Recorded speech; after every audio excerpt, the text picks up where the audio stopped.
Today, the modern day mitzvah, the mitzvah of today is the 73rd positive mitzvah of the Torah, and that is the Mitzvah of Inheritance. Have you ever inherited anybody? Never? Good enough? My parents died, I inherited bills. That's my inheritance. It's a mitzvah. It's a mitzvah to bequeath. Well, the question is it a mitzvah to bequeath or to inherit? You know, in Hebrew, the word for inheritance is the same word as the flow of a river. Like a river. Makes sense. Because just like a river flows without any effort, so too inheritance channels without any effort. It's not that the child needs to deserve the inheritance. It's that the child naturally fills the space of the parent. Positive commandment to render judgment about heritages, inheritances of landed property. As scripture states, if a man dies and has no son, then you shall transfer his inheritance to his daughter. So inheritance goes to the sons. If there are no sons, it goes to the daughter. What does that mean? When does daughters inherit? Through their husbands. That's what it means. You inherit as one complete soul. A husband and wife together inherit. That's how it works. Every person has a parent, right? However, a son has priority over a daughter, and all one's male descendants have priority over a daughter. But again, the daughter is together with the husband, right? Now, another important component to consider is that if the daughter is unmarried, then she takes precedence in terms of her needs before the sons can get their inheritance. So her needs are catered to, are appropriated before the sons can claw into the inheritance. A daughter and all her male descendants take priority over the dead man's father. So a guy dies. He has no sons. Goes to the daughter, or does it go to the father of the deceased? The daughter takes precedence over the deceased. And a daughter and her male descendants take precedence over the father. Including this commandment is the rule that a firstborn son is to inherit a double share of the legacy. Good morning, Corey, Garrett, Elaine. Did you know that the firstborn son gets a double inheritance? Yeah. So a person has 3 sons. Then the inheritance gets divided into 4 parts. The firstborn son gets 2, 50%, gets 2 parts, 25%. And the other 2 sons get 25% each. This only applies to the firstborn son. It does not apply to the firstborn daughter. Good morning, David. Right? There is a way around it if you don't want to do this way. And the way around it is to give a gift during your lifetime. If you put your money in something called a revocable or irrevocable trust, I think it's called, then it's not really your money anymore. Right. Then you've already given it to your children. So let's say you want to say, okay, this kid is out the will. This kid is getting all the will. Because you've given it in your lifetime, it's a gift. It's not an inheritance. However, if a person says in his will that this child is not going to inherit me, it's invalid. Because a person has no right to violate a rule of Torah. The Torah says that all your children get inheritance, and that the firstborn son gets a double. You have no right to reverse that. Just like when a person says that he wants to be cremated, the Torah says you have to be buried. So we ignore his personal rule and we bury him according to Torah. We say that now wherever he is in heaven, he knows the truth and he wants to be buried properly, even though he regrets his decision. What if whether it's firstborn or not, one of the children is extraordinarily financially sound, and the other 2 are not? They can do whatever they want with the money. First of all, I have to tell you that as a rabbi, I find the most incredible periods of exacerbated grief or complicated grief when children find out what was in the will. You know, there's typically what happens in many cases. I had no angst because There was nothing to inherit. In many cases, what happens is that there's, let's say, 2 children. One is well off and the other one is not. The one who's well off lives life. The one who's not well off moves in with the parents. And his job becomes to care for the parents. Then, in the will, they discover that the parent left everything to the child who was not well off, right? Oftentimes, those under their influence. Now, later on, that child who was not well off will tell the other child who was well off that, mom never really liked you anyways. I've heard this happen. It's terrible.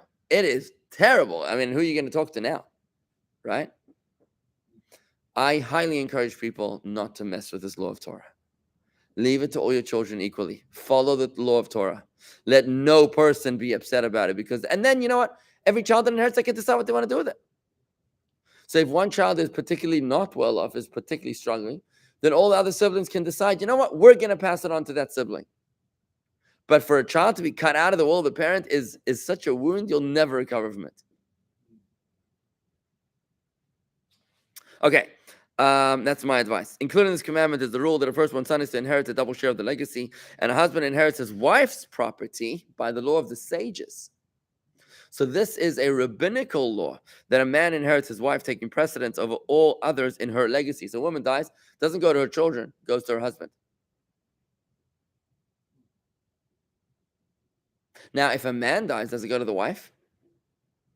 Let's see. It is in effect everywhere and in every time. Let's learn this fascinating mitzvah. So let's first do it quickly in the original pasuk in the Torah. The verse is in Bamidbar 27:8 in the Parsha of Pinchas. It's the story of the daughters of Slav who complained to Moses that they had no inheritance in the land because Slav passed away. We're leaving no sons. And they said, we want to inherit the land. So here's what happened. It's a beautiful passage here in Torah. Let's take a look at it.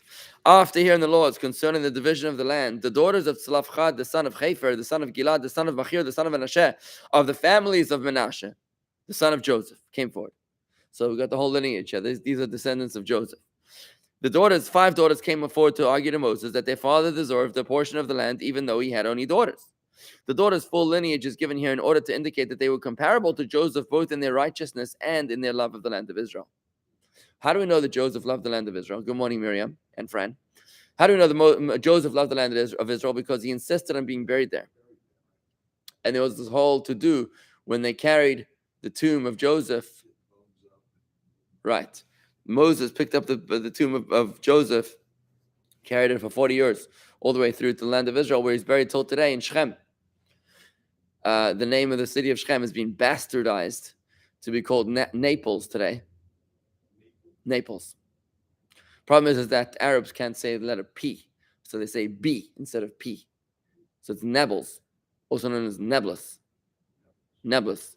But really, Naples was a Roman bastardization of the land of Israel, where the Romans tried to literally erase history and say, this is Naples.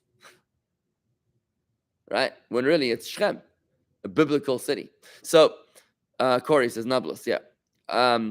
So Joseph loved the land of Israel. And by the way, he always identifies the land of Israel. Do you know that Joseph, when his master's wife, his mistress, whatever, tried to frame him as if he wanted to seduce her when the truth was the opposite? How does she describe him to her husband? Nar Ivri, and he, an Israelite, a Hebrew lad, tried to seduce me. And also when he was in the dungeon and the butler described him to Pharaoh, he's like, yeah, there was this Hebrew kid that that interpreted my dream. So he was always identified as a Jew, as an Israelite, whereas Moses not necessarily. When Moses rescued the daughters of Jethro at the well, whom he eventually married one of them, they said to their father, it was an Egyptian man who rescued us. Yeah. So Moses identified more as an Egyptian, therefore he didn't merit to be buried in the land of Israel. The Torah says, he who sacrificed for the land will be merited to be buried in the land. He who didn't won't. I mean, this is more than a one-dimensional interpretation here. Moses is so much more than just someone who didn't identify the land of Israel. We have to be very cautious. This is a one-dimensional interpretation here. There's much, much greater depth here that meets the eye as to why Moses did what he did. But in any event, concerning our Torah here, we're talking about Joseph, who insisted on being buried in the land of Israel. He made them swear that they would bury him in the land of Israel. There was a whole beautiful story about it. The story goes that Joseph came out of the pit. when he interpreted the dream of Pharaoh and the butler. Good morning, Lauren. Leah. And when he came out of the pit, he interpreted the dream of Pharaoh. Now, the law in Egypt was that when a person rose to prominence, he would rise, climb on this minaret, like this tower, which had 70 steps on it. And every step represented another language. The more languages you could speak, the more prominent you were in society. Now, Pharaoh spoke more languages than anybody else. He was at the top of the chain, right? But in Egyptian society, ancient society, your rank was your language awareness, right? So most Egyptians were on level 1. If you're on level 2 or level 3, you were a little bit more. But Pharaoh was way up there. So now as Joseph rises to prominence, Pharaoh says, okay, let's figure you out. So the night before in the jail, Gabriel, the angel, came to him and taught him all the languages. So he rises up, until he reaches Pharaoh. Only him and Pharaoh in level 69. Now, Pharaoh's in 69, not in 70. You know why? Because Pharaoh didn't speak Hebrew. So Pharaoh didn't reach the top of the chain ladder, of the food chain there. Meanwhile, Joseph, he goes ahead of him. So Pharaoh says, listen, kid, I'll be nice to you, but you be nice to me. I'll let you be second in command on condition you swear to me right now that you never tell anybody that you know more languages than I do. So Joseph's like, deal. So Pharaoh made Joseph second in command when really he should have been first. Years later, when Jacob passes away, Joseph comes to Pharaoh and he says, listen, my dad made me swear an oath that I would bury him in the land of Israel. And you wouldn't want me to break an oath, would you? Because if Pharaoh was to say, oh, it's just an oath, big deal, then Joseph would say, oh, well, I remember another oath that I made, right? So that's how Joseph managed to get Jacob buried in the land of Israel and appended to that his own oath that they would bury him there too. These are the final words of Joseph in the book of Genesis, as he tells the Jews the code. The Jews are descending into slavery, and Joseph tells them the code that when a man will rise, and he tells you, Pakod, Yifkod, that I've remembered, that God said, I've remembered my people. Those words, remember, I've remembered. Those words will be the code to you that this is the Redeemer, that your redemption has come. And that was Moses, of course. So that's the story of Joseph's commitment to the land of Israel. With this context, you can come back to understand when the Torah tells us that the daughters of Slav, the son of Chefer, the son of Gilad, the son of Machir, the son of Menashe, of the families of Menashe, the son of Joseph. Why do we go all the way back to Joseph to tell us that these 5 daughters, they loved the land of Israel as much as their ancestor Joseph? Tzlafchad's daughters' names were Machla, Noah, Chagla, Milka, and Tirza. Here again, they're listed out of their birth order to indicate that they were all equally wise. They stood before Moses after having presented their question before Eleazar the priest and before the princes, when they and the entire congregation were gathered to learn from Moses at the entrance to the tent of meeting, saying, here's what they said. They said, our father did not die in Egypt. He died in the desert. But whereas the rest of the generation died in the desert because of God's decree against them, for following the spies and spurning the land of Israel. Remember why the Jews died in the desert? And therefore they did not deserve a portion in the land, the people that spurned the land of Israel. Our father was different. He was not part of the assembly that banded together against God after the spies' negative report against the land of Israel. He was not one of those who did not want to go into the land of Israel and wanted to go back into Egypt. Nor was he in Korach's assembly. So he wasn't part of the spies. He also wasn't part of the rebellion against Moses of Korach's assembly, who also complained about being taken out of Egypt. Moreover, he was not guilty of leading anyone else astray. Rather, he died only on account of his own sin. What was his own sin? What was the sin for which he died? The Torah tells us that we were commanded the mitzvah of Shabbos. And the first Shabbos the Jews all kept. But the second Shabbos, there was a man who was gathering sticks on Shabbos. And they brought him to before Moses, and they said, here's a man who violated the Shabbos. And Moses didn't know what to do. They put him in prison. And eventually God said he's got to be stoned. That was their father. Why did he do this? He did this in order to indicate to the Jewish people the severity of Shabbos. He literally sacrificed his own life in order that the Jewish people should realize the importance of Shabbos. So he violated the Shabbos to serve as an eternal testament to the Jews that they shouldn't mess around with Shabbos, right? So now, with this context, you now understand who Tzlafchad was. By the way, the Jewish tradition is that if the Jews keep one more Shabbos, then Mashiach will come. Just one Shabbos and we'll all be free, goes the song. So one more Shabbos and we'll all be free. That's why there's this movement called the Shabbos Project. Happens just after Simchas Torah every year, where people are encouraged to keep Shabbos, to walk to shul, keep a full Shabbos, every Jew. The idea behind it is that we're trying to, get all the Jews to keep one more Shabbos. So that was their father. He died not because of his lack of desire to enter the promised land, not because he rebelled against Moses, and not because he influenced anyone else harshly, because like the rest of the generation of the Jews in Egypt. He was just a guy that needed to do a show and tell for the Jews as to the importance of Shabbos. So he died in the desert, and we want to go into the land of Israel. Furthermore, the daughters continued, he deserves another portion as well, because he also had no sons. Had he had sons, they too would have received a portion of the land. So had he had sons, they would have inherited. So why should we miss out? Said the daughters. But now, why should our father's name be eliminated from his family? This is all in the Torah. That is why should there be no portion of land in his name, just because he had no son. Remember, in the land of Israel, biblical land of Israel, you couldn't really sell anything for perpetuity. All lands returned to their ancestral owners every jubilee or every 50 years. So effectively, you were doing long-term land leases, but it was very unusual to have an actual permanent transfer of ownership. It was possible under certain circumstances, but most real estate in Israel reverts back to its ancestral biblical owners. Not really, because it's been been about 2,000 years.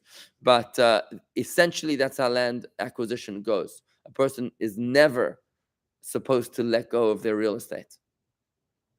Okay? Now, if he would have had no children at all, our mother could have married one of his brothers in the law of levirate marriage, and that brother would have received a portion of land in our father's name. He would have filled in the shoes of our father.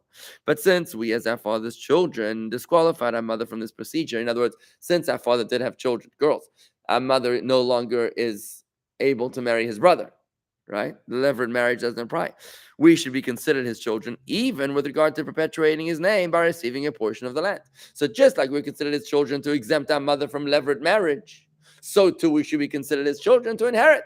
This was a big question, because Moses had just taught the people the law of inheritance. He had just taught them that sons inherit their parents. So what about us, the girls? They did not ask for 5 portions as if they were sons. Sons would have inherited 5 portions. Really 6, because the firstborn would have gotten a double, right? Because they knew that if their father were to have had just one son, they would not have needed to demand anything. In other words, if there were 5 girls and 1 son, what would have happened? Everything, right? So then their father would have been remembered. So they were asking not for 5 portions, but for 1. They were smart, these girls. Very smart. They said, even if our father had 1 son, there would have been 1 inheritance, right? So they're asking, at the very least, to be considered like 1 son. So in effect, all 5 daughters were all collectively in place of this 1 hypothetical son. And as they said the above, even if our father would have had 1 son, he still would have deserved his own portion in the land, since he was not disloyal to the land and therefore not subject to God's decree against those who were. Therefore, they concluded, give us also the estate he deserves along with our father's brothers. Moses brought the case before God because he had forgotten the law in such a case. Why did Moses forget the law in such a case? God made Moses forget the law for 2 reasons. Number one, because he had spoken a bit too self-assured when he told the people that he would solve any problems that the lower-level judges could not solve. He said, guys, all the hard stuff, bring to me. So that was considered a little sinful. So here God said, let's see, you can deal with the hard stuff, let's see, right? Again, there's more to the story than just Moses being arrogant. There's more. This is just superficial. B, a second explanation, in order that the daughters of Slav be rewarded for their righteous intentions by occasioning the promulgation of this law. So Moses forgot in order to give them the merit that they should be credited with the teaching of this mitzvah. Another reason I've seen is that, remember what they said? They said, our father was not one of the people who rebelled against Moses. What does that mean if he was not one of the people that joined the rebellion of Korach? Then he supported Moses. This is considered already favoritism. This would be a bribe. So Moses needed to recuse himself from the bench. He says, listen, your dad was one of my supporters when I was experiencing one of the most difficult challenges of my life. He stood by me. So now I have to rule in his case? No way. I'm recusing myself from the bench. God spoke to Moses saying, Slavchat's daughter, speak correctly. This is it. We're learning now the law of the daughter's inheritance right here. The law in this case is exactly as they intuited it to be. They deserve both their father's own portion and the portion that would have gone to his son had he had one. Therefore, you must give them an estate of land inheritance, along with their father's brothers. And in addition, you must transfer their father's inheritance from his father, Chefer, to them. So they not only get their father's portion, but also what he inherited. Furthermore, speak to the Israelites and teach them the law regarding the law governing this case, saying, if a man dies and has no son, you must transfer his inheritance to his daughter. If he has no daughter, you must give his inheritance to his brothers. If he has no son, daughter, or brothers, you must give his inheritance to his father's brothers. If his father has no brothers, which means a man dies. No children. No children, no siblings, and no parent or uncles and aunts. Right? If his father has no brothers, you must give his inheritance to his closest relative in his father's family who must inherit it. This will be the legal rule for the Israelites as God commanded Moses. Now, this is why there's no such thing as a Jew who dies without an heir. Because look, a guy dies, doesn't have children. Okay, siblings, no siblings. He's got a parent. Everybody's got a parent, right? Fine. So the parent's not alive. Then go up a generation. His parent has had to have a parent. That parent is alive or not? Not. Let's go look if he has descendants. Nothing. Okay, let's go up a next generation. So it's got to be an 18th cousin or a 27th cousin, but there's going to be someone you're related to. The only person that dies without an inheritance, without an heir ever, is what kind of Jew dies without a single heir? That would be a convert. Because a convert is like a newborn child, no relatives whatsoever. If you never married and had children, then he has no one to inherit him. In fact, the Torah tells us that someone who steals from a convert is considered as if he stole from me. So it says. In the middle of the Torah is teaching us about the encampment of the Jewish people in the desert. Tells us about, how they traveled in formation. There was a temple in the middle, and there was 3 tribes on each side, 12 tribes in total. Everybody, it was a great fanfare. There were flags, there was drama, it was beautiful, right? In the middle of all that, the Torah says, by the way, if you steal from a convert, you're stealing from me. Anyone who messes with him messes with me. And we think, where does this law fit in here? Oh, because every member of the Jewish people has a place, a name, something bigger than themselves to identify with, except for one, except for the convert. And here God says, I'm not forgetting him either. And if you mess with him, he's on my side. You guys go to the north, the south, the east, the west, but this guy, he's with me. And that's the message that the Torah is giving us over here. Now, I'm running out of time, so I'm going to stop it over here. But what we managed to do today was learn the mitzvah in the Chavetz Chaim, as well as in the Torah. So God willing, next time we study this, we'll continue as we learn it in the Sefer HaChinuch, which is going to have some very interesting laws of inheritance, which obviously apply very much. Today, it's very important for us to know this. We'll carry on next time with part 2 of the laws of inheritance. Thank you very much, everybody. Shalom, and have a wonderful day.